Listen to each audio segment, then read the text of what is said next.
Lahore central jail में 23 मार्च 1931 की शुरुआत किसी और दिन की तरह ही हुई थी। फर्क सिर्फ इतना था कि सुबह सुबह जोर की आंधी आई थी, बहुत तेज। लेकिन जेल के कैदियों को थोड़ा अजीब सा लगा जब 4 बजे ही वार्डन चरत सिंह ने उनसे आकर कहा कि वो अपनी अपनी कोठरियों में चले जाएं। उन्होंने कारण नहीं बताया था। उनके मुंह से सिर्फ ये निकला कि आदेश ऊपर से है। अभी कैदी सोच ही रहे थे कि माजरा क्या है। जेल का नाई बरकत हर कमरे के सामने फुसफुसाते हुए गुजरा कि आज रात भगत सिंह, राजगुरु और सुखदेव को फांसी दी जाने वाली है। उस क्षण की निश्चिंता ने उनको झकझोर कर रख दिया। कैदियों ने बरकत से मनुहार की कि वो फांसी के बाद भगत सिंह की कोई भी चीज जैसे पेन, कंघा या घड़ी उन्हें ला कर दें ताकि वो अपने पोते पोतियों को बता सकें कि कभी वो भी भगत सिंह के साथ जेल में बंद थे। बरकत भगत सिंह की कोठरी में गया और वहां से उनका पेन और कंघा ले आया। सारे कैदियों में होड़ लग गई कि किसका उस पर अधिकार हो। आखिर में ड्रॉ निकाला गया, लाहौर कॉन्स्पिरेसी केस। अब सब कैदी चुप हो चले थे। उनकी निगाहें उनकी कोठरी से गुजरने वाले रास्ते पर लगी हुई थी।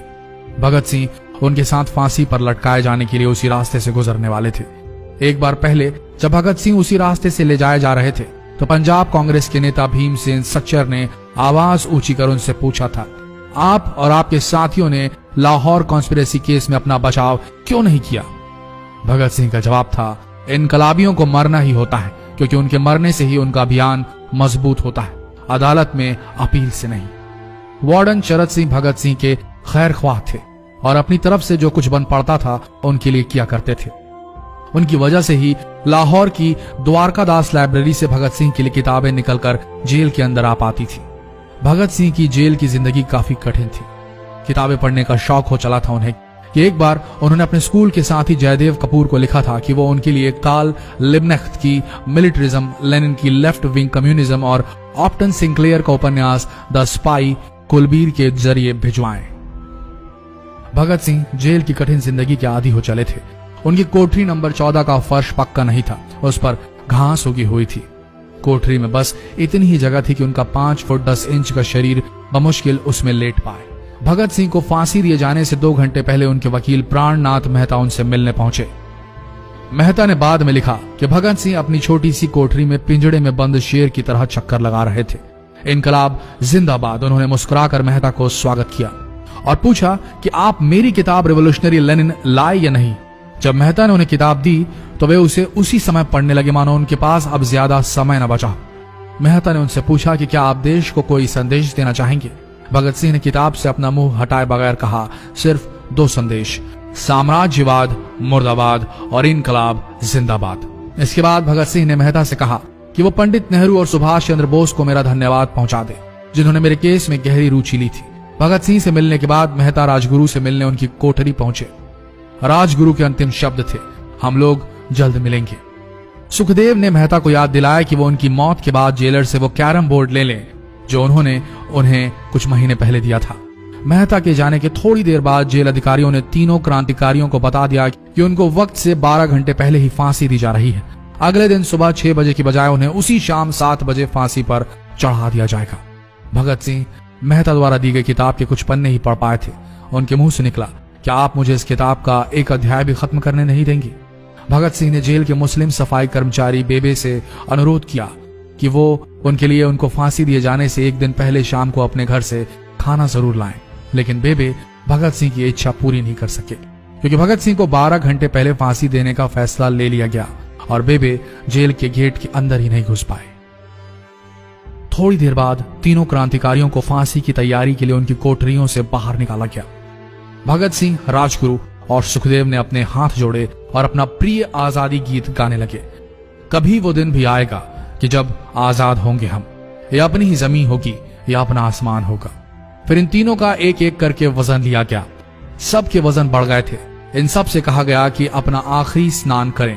फिर उनको काले कपड़े पहनाए गए लेकिन उनके चेहरे खुले रहने दिए गए। चरत सिंह ने भगत सिंह के कान में फुसफुसा कर कहा कि वाहिगुरु को याद करो। फांसी का तख्ता भगत सिंह लिए बोले, पूरी जिंदगी मैंने ईश्वर को याद नहीं किया। असल में मैंने कई बार गरीबों के कलेश के लिए ईश्वर को कोसा भी है। अगर मैं अब उनसे माफी मांग लूं तो वो कहेंगे कि इससे बड़ा डरपोक कोई नहीं। इसका अंत नजदीक आ रहा है, इसलिए ये माफी मांग रहा है। जैसे ही जेल की घड़ी ने 6 बजाया, कैदियों ने दूर से आती कुछ पद चांपें सुनी। उनके साथ भारी बूटों के जमीन पर पड़ने की आवाजें भी आ रही थी। साथ में एक गाने का भी दबा स्वर सुनाई दे रहा था। सरफरोशी की तमन्ना अब हमारे दिल में है। सभी को अचानक जोर जोर से इनकलाब जिंदाबाद और हिंदुस्तान आजाद हो के नारे सुनाई देने लगे। फांसी का तख्ता पुराना था, लेकिन फांसी देने वाला काफी तंदुरुस्त। फांसी देने के लिए मसीह जल्लाद को लाहौर के पास शाहदरा से बुलवाया गया था। भगत सिंह इन तीनों के बीच में खड़े थे। भगत सिंह अपनी मां को दिया गया वो वचन पूरा करना चाहते थे कि वो फांसी के तख्ते से इनकलाब जिंदाबाद का नारा लगाएंगे। लाहौर जिला कांग्रेस के सचिव पिंडी दास सोंधी का घर लाहौर सेंट्रल जेल से बिल्कुल लगा हुआ था। भगत सिंह ने इतनी जोर से इनकलाब जिंदाबाद का नारा लगाया कि उनकी आवाज सोंधी के घर तक सुनाई दी। उनकी आवाज सुनते ही जेल के दूसरे कैदी भी नारे लगाने लगे। तीनों युवा क्रांतिकारियों के गले में फांसी की रस्सी डाल दी गई, उनके हाथ और पैर बांध दिए गए। तभी जल्लाद ने पूछा, सबसे पहले कौन जाएगा? सुखदेव ने सबसे पहले फांसी पर लटकने की हामी भरी। जल्लाद ने एक एक कर रस्सियां खींची और उनके पैरों के नीचे लगे तख्तों को पैर मारकर हटा दिया। काफी देर तक उनके शव तख्तों से लटकते रहे। अंत में उन्हें नीचे उतारा गया और वहां मौजूद डॉक्टरों लेफ्टिनेंट कर्नल जे नेल्सन और लेफ्टिनेंट कर्नल NS सोंधी ने उन्हें मृत घोषित किया। एक जेल अधिकारी पर फांसी का इतना असर हुआ कि जब उससे कहा गया कि वो मृतकों की पहचान करें तो उसने ऐसा करने से इनकार कर दिया। उसे उसी जगह पर निलंबित कर दिया गया अंग्रेजों द्वारा।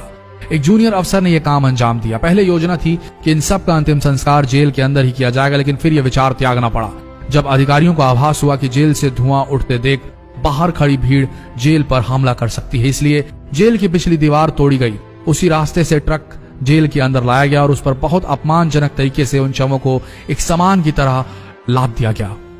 पहले तय हुआ था कि उनका अंतिम संस्कार रावी के तट पर किया जाएगा, लेकिन रावी में पानी बहुत ही कम था, इसलिए सतलज के किनारे शवों को जलाने का फैसला लिया गया।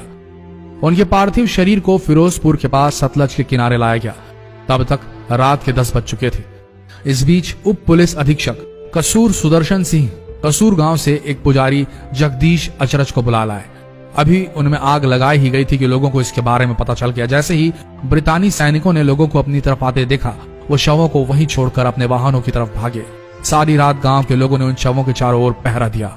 अगले दिन दोपहर के आसपास जिला मजिस्ट्रेट की दस्तखत के साथ लाहौर के कई इलाकों में नोटिस चिपकाया गया, जिसमें बताया गया कि भगत सिंह, सुखदेव और राजगुरु का सतलज के किनारे हिंदू सिख रीति से अंतिम संस्कार कर दिया गया है।